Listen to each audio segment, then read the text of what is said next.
Magandang umaga mga ka-team seeking God's will. Bago tayo mag-exercise ay hayaan natin, sumantalay natin ang pagkakataon. Yan ay ating panuwagan sa lahat ng mga under-shepherd ng ating Panginoon. Ano man yung ating ginagawa. Katulad ng paalala ni Apostol Pablo, patuloy natin ipangaral ang mabuting balita ng kaligtasan, napapanahon man o hindi. Lalo na sa panahon natin ngayon, excuse me, na napakahalaga na lalo tayong maging alerto sa mga nangyayari ngayon. Kung tayo po ay laging nakasaksi sa mga nangyayari, hindi lamang dito sa ating bansa, maging sa iba't ibang bansa. Yung mga issue na viral itong mga nakaraan, mga dati nating kasamahan na ngayon ay tinatakwil na nila yung tunay na Diyos na nagpakilala sa atin ayon sa turo mula sa salita ng ating Panginoon. Dahil in the last day, bahagi sa itinuro ni Apostol Pablo, yung kaganapang mangyayari, yung ang paglitaw ng suwail. Kaya hayaan natin, basahin natin yung paalala sa atin. Nasabi ni Apostol Pablo sa mga mananampalataya sa Thessalonica, doon sa kanya sulat sa ikalawang mga taga Thessalonica, kabanatang 2, talatang 1 hanggang sa mga sumusunod na talata. Ang sabi dito, mga kapatid, tungkol naman sa pagbabalik ng ating Panginoong Hesukristo at sa pagtitipo sa atin upang makapiling niya, nakikiusap kami sa inyo na huwag agad magugulo ang inyong kaisipan o mababahala kung mabalitaan ninyong dumating na ang araw ng Panginoon. Huwag kayong maniniwala kahit sabihin pa nilang iyon ay pangangaral o pahayag o isinulat namin. Huwag kayong magpapadaya kanino man sa anumang paraan, hindi darating ang araw ng Panginoon hanggat di pa nagaganap ang huling paghimaksik laban sa Diyos at ang paglitaw ng suwail na tiyak na mapapahama. Itataas niya ang kanyang sarili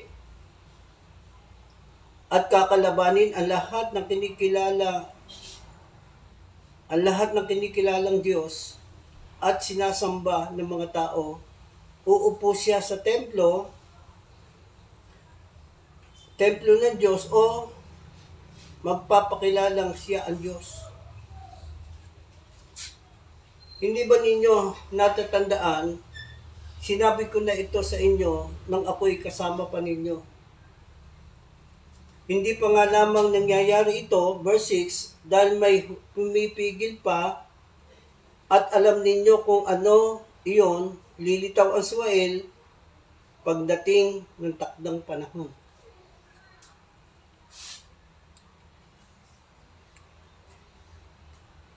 Malinaw ho sa ating kapanahunan ngayon.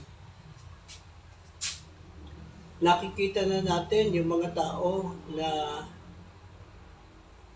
tahasang ipinapakilala niya sa maraming mga tao yung tinatawag nating paglapastangan doon sa tunay na Diyos na makapangyarihan sa lahat. Kamakailan lamang nahayag sa social media, di po ba? Dating kinikilala itong lingkod ng Diyos, kinilala ng maraming mga mananampalataya.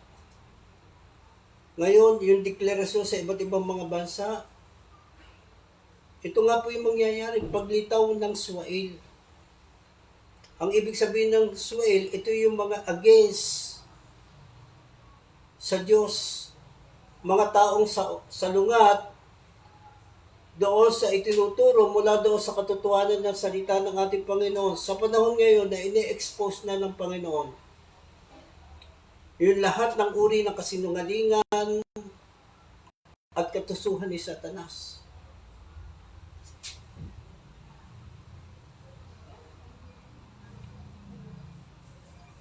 Kasi ang Biblia ho,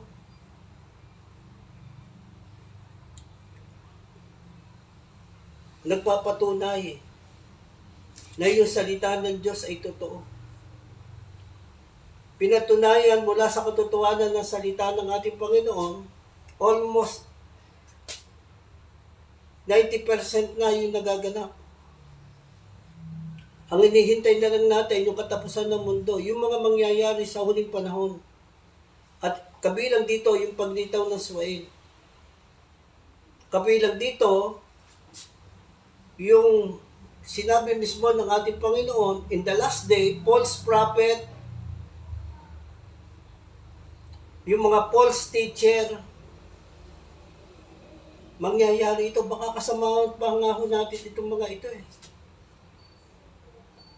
Mga naniwala sa ating Panginoon, pero katulad nung sinabi ng ating Panginoon doon sa John chapter 8, verse 31, mga Hudyong naniwala sa ating Panginoong Kristo. Pero hindi sila tumatanggap na hanggang ngayon sila ay nananatili pa rin alipin ng kasalanan. Kaya maraming mga turo ngayon, once you are saved, you are forever saved. Totoo po yan. Yan ay nakabase doon sa foreknowledge of God. Hindi po foreknowledge of man. Hindi galing doon sa kaisipan at karunungan mula doon sa author ng Biblia. Kundi kaya ito'y kanilang naisulat, ito ay dahil doon sa kapangyarihan ng Espiritu ng ating Panginoon.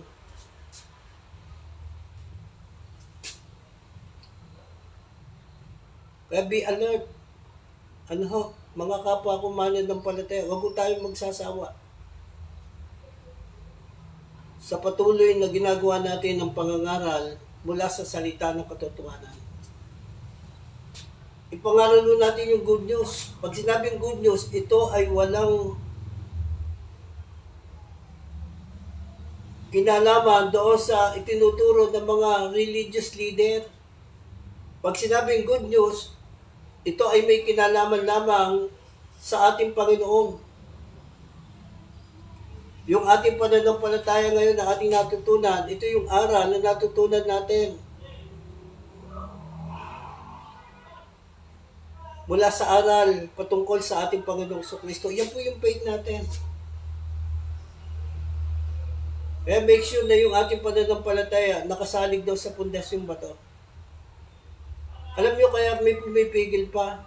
Pakinggan nyo mga kapwa kong mananampalataya. Alam mo natin yan eh. Hanggat meron pang mga mananampalataya under shepherd ng ating Panginoon, ano man yung ating posisyon, tayo man po ay mga bishop, tayo po ay tinatawag na apostol, o tinatawag tayong mga propeta o ebanghilista, pastor, o guro. Ano mang kaloob na meron tayo ngayon, ginagamit tayo ngayon ng Panginoon para ma-edify,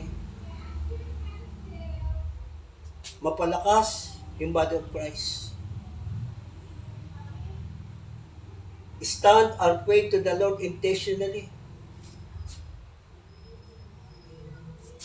Ipakilala ho natin na tunay nga ho tayong mga tagasunod ng ating Panginoon, na yung pinagsaligan natin ng ating pananampalataya ay yung pundasyong bato, walang iba kundi ang ating Panginoong Kristo.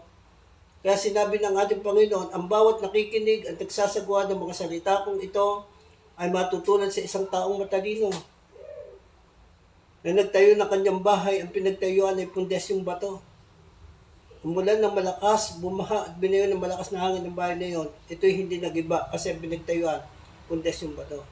Mateo chapter 7, verse 24, after na in-expose ng Panginoon yung false prophet, after na in-expose ng ating Panginoon yung mga tumatawag sa Panginoon,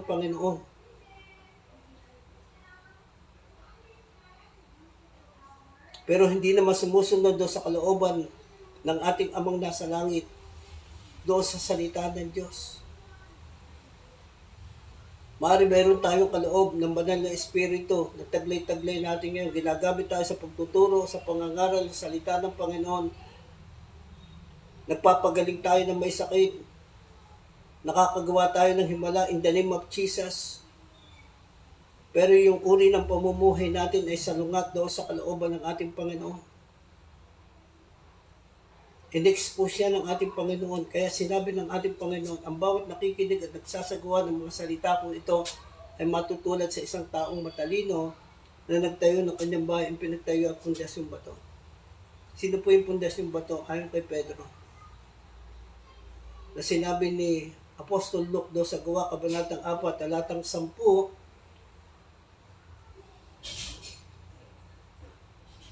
na sinabi ni Pedro,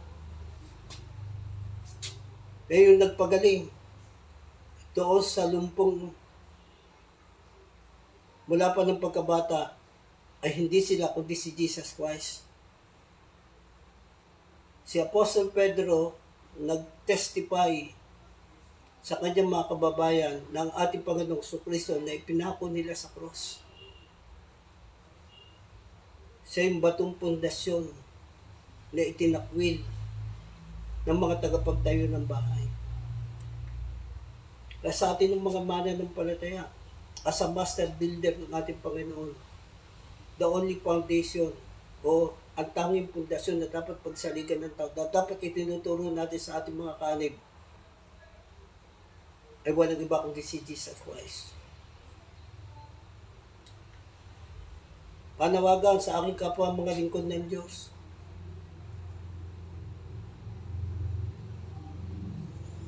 stand our faith to the Lord intentionally and fight a good fight of faith. Pangawakan natin yung buhay na walang hanggan. Ang buhay natin sa mundong ito, pansamantala na. Pero yung ating tinanggap sa Diyos, pangako sa atin ng Panginoon, eternal life. Ibig sabihin, walang katapusan sa piling ng ating Panginoon. Huwag mo natin ipagpapalit sa alok ng Diablo, sa alok ng salibutan ito, na pansamantala nating tahanan, yung napakahalaga na tinanggap nating kaligtasan at yung pangakong buhay na walang hanggan nung tayo tumanggap at sumampalataya sa ating Panginoong Jesucristo. Kaya napipigilan yung paglitaw na suwail. Mga binamahal ko, kapalingkod ng Diyos. Pag tayo po'y tumigil na sa pangangaral at pagtuturo ng salita ng katotohanan patungkol sa mabuting balita,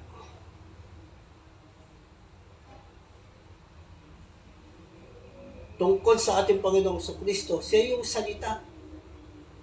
Kasama na siya ng Diyos sa pasimula pa at ang salita ay Diyos. Kaya nga po, ang ating ng pananampalataya, meron tayong iisang Diyos na nahayag sa tatlong persona ng pagka-Diyos. Kaya, iginagalang ho natin yung salita ng Diyos.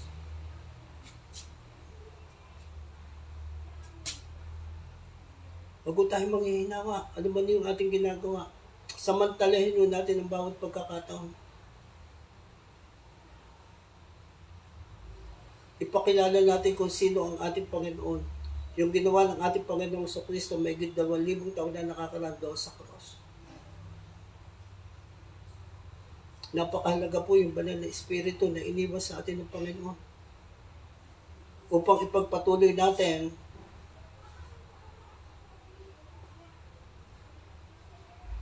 yung pong misyon ng ating Panginoon dahil nais niya lahat ng tao ay maligtas at makaalam ng katotohanan. Sa panahon natin ngayon, kung ano man yung nababalitaan natin, yung Savior daw, di po ba? Sa social media, sa ibang bansa, huwag ko tayong papayag. Si Satanas, sinungaling yan eh. Ama ng kasinungalingan. Mamamatay tao. Kaya wag ko kayo magagalit kung kayo po ay nakakarinig na salita ng katotohanan. Lalo na sa atin ng mga kapwa-tao, na pinagpipilitan natin na yung ating yung atin nung pagiging bakla, pagiging tomboy, huwag ko kayo magagalit. Kung kilala ho natin yung Diyos amang nasa langit, siya po ay perfectong Diyos. Kung tayo po'y naniniwala sa salita ng Diyos, na ang nilikha ng ating Panginoon, ayon sa kanyang larawan at wangis, ay isang lalaki at isang babae. Tayong binigyan ng authority. Kaya ngayon sa buong mundo, nakikita ho natin sila po yung pag ho tayo, hindi ho tayo tumayo sa katotohanan, lalo na yung ating mga opisyal dito sa pamalang gobyerno, nakasalang na ho yan sa Congress eh. Nakasalang na ho yan sa Senate. Pag hindi ho tayo nag-stand, sa akin mga binamahal na kapwa ko lingkod ng Diyos, mali ikaw ngayon ay tinalagan ng Diyos na maging leader dito po sa bansang Pilipinas. Meron dahilan kung bakit tayo nandiyan. Alala ko yung sinabi ng salita ng Diyos eh. Lalo na doon sa mga namumusong sa pangalan ng ating Panginoon, hindi makipagkausap ka nga lang eh. Makisalo ka sa Kanya eh, huwag ka nang makikisama eh. Sana wag miral yung personal na agenda natin. Mariyan eh, maraming mga kaanib na pwedeng bumoto sa atin. Pakilala ho natin na talagang tayo lingkod ng ating Panginoon. Patunayan natin sa madla, patunayan natin sa Diyos, na kaya nating tayuan yung ating pananampalataya. Kaya natin makibaka ng mabuting pakikibaka ng ating pananampalataya. Pangawakan natin yung eternal life. Diyan tayo tinawag ng ating Panginoon para tayo mag-witness sa mga tao. Nasa uling panahon na tayo. Sana ho, hindi pa ho tayo hanggang ngayon. Hindi pa rin natin naiintindihan malinaw kung bakit tayo tinawag ng ating Panginoon. Kung bakit tayo pinili, tayo po mga under-shepherd ng ating Panginoon. May pumipigil. Ano yung po ba yung pumipigil? Yung pong mga mananampalataya na nagiging asin at liwanag dito po sa salibutan ito na pansamantala ho natin tayo. Yung prayer ho natin, napakalaga sa Panginoon niya. Pananalangin na mamagitan, yung atin nung pagsamo sa Diyos, yung atin nung pananalangin, yung ating pagpapasalamat, pananalangin natin para sa lahat ng tao, kasama yung mga hari, kasama yung mga pinuno. Ito yung nais ng Diyos, kalugod-lugod sa Panginoon, upang patuloy nating maranasan yung kapayapaan, katahimikan, dahil ang tinitingnan ng Diyos ngayon ay yung mga tao na nagbibigti, na handang tayuan yung ating pananampalataya, alang-alang sa napakaraming tao. Lalo na po yung mga nalihis ng landas, nalayo sa katotohanan. Ang atin ng Panginoon ngayon sa pamamagitan ng kanyang banal na Espiritu, kapag may nakita siya ng mga mananampalataya na nag-i-stand doon sa ating pananampalataya, itinuro sa atin, natutunan natin patungkol sa aral ng ating Panginoong Jesucristo. That is our faith. Hindi mula doon sa aral ng mga hidwang pananampalataya. Leader nito, hanggang ngayon, hindi nila kayang i-stand personally kasi hindi na disciple. Ang lagi pinapakita yung mga video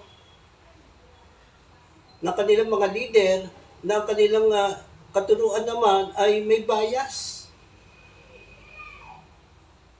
Kaya ang itinuturo ko ngayon, expository. Hindi lang mo dadampot ng mga talata na ito ay suportado lamang doon sa doktrina na itinuro sa atin. Dapat doktrina ho ng Diyos, sound doctrine, itinuro sa mga alagad natutunan ng mga alagad at itinuro din ng mga alagad doon sa mga kawat pinagkatiwala sa kanila. Kaya yung pagiging mananampalataya mo natin, dapat ang pinagugutan natin sound doctrine para hindi mo tayo mawala. Ang sentro ng ating pananampalataya ay walang iba kundi si Jesus Christ. Tayo po yung inaasahan ng Diyos. Kaya isama ho natin sa panalangin, yung mga mananampalataya na ginagamit even sa social media. Napakarami ho natin eh. Ang dami mga Kristyano pa nagawa hanggang ngayon di pa lumalantad. Katulad ni Nicodemo, panaguan. Ito na tayo, para ho tayo lumantad. Ito na yung tayo para tayo tayuan natin yung katotohanan. Ituro natin yung katotohanan. Alam niyo po ba kung bakit? Kasi sinabi ng Panginoon, you will know the truth and the truth will set you free. Kaya yung teaching kanina umaga na ibinigay sa akin, yung message na ibinigay sa akin ng Panginoon, sinabi mismo ng Panginoon, ako ang daan, ang katotohanan at ang buhay, walang makapupunta sa Ama kundi sa pamamagitan. Sama-sama na ho tayo, tulong-tulong na ho tayo. Sa atin ng mga minamahal na bisya, pagka merong dumaan sa inyong wall, na tinatch yung puso natin, kahit simple lang itong mananampalataya, kahit nga po mga kabataan o mga batang mananampalataya, na nag-i-stand doon sa kanilang pananampalataya, wag ko natin panginayangan na i-share. Mensahe po yung mula sa Panginoon. Ipalaganap na ho natin. Tulong-tulong na ho tayo. Tanggalin na ho natin yung pagiging takot at duwag. Kasi yung takot at duwag, walang bahagi sa karya ng Panginoon. Impyerno ho, pupuntahan natin. Aralin niyo po yung Pahayag chapter 21 verse 8. Impyerno pupunta ng mga taksil at duwag. Kaya maraming tumatalikod doon sa kanilang pananampalataya. Kaya marami hanggang ngayon ay hindi pa rin nila kayang tayuan yung pananampalataya nila. Ang dami pa nilang isinasaalang maring karir. Ano po, ano yung sasabihin ng mga tao makakasaksi sa atin? Wag na ho. Nawa, bigyan naman nun natin ng karangalan yung ating Creator, yung ating Savior. Na nagbigay sa atin, nangako sa atin ng eternal life sa piling niya. Nawa, malugod natin ng Panginoon sa lahat ng ating mga ginagawa. Mabigyan natin ng karangalan ng Diyos. Yung buhay natin, pag-aari na ho ito ng Diyos.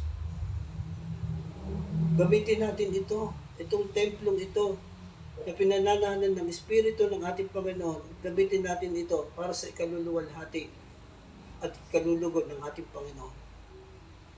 Nawa ito pong message na ito mga minamahal ko. Maaaring mamaya susunod.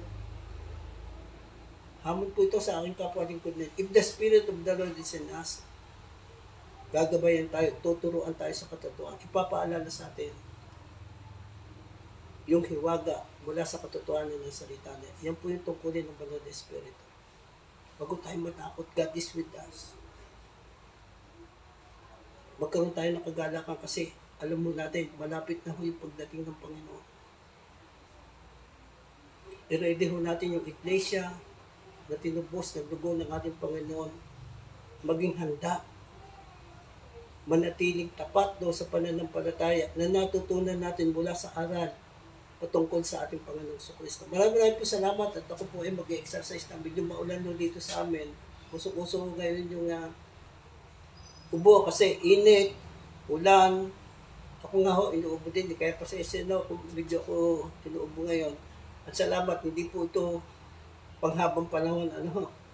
Parang bagyo. Ang bagyo, pamisa-misa lang, di ba araw-araw.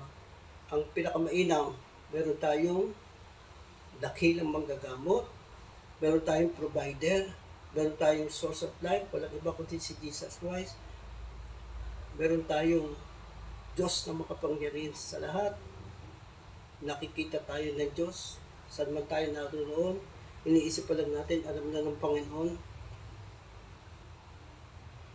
Walang hihigit sa Diyos ng ating pinaglilingkuran. Huwag mo na dito pagpapalit. Maraming salamat po. Ako po si Pastor Luciano Palier. ng Jesus, the Only Messiah International Ministry. To God be all the glory. I love you. Pagpalain po tayo lahat ng Panginoon.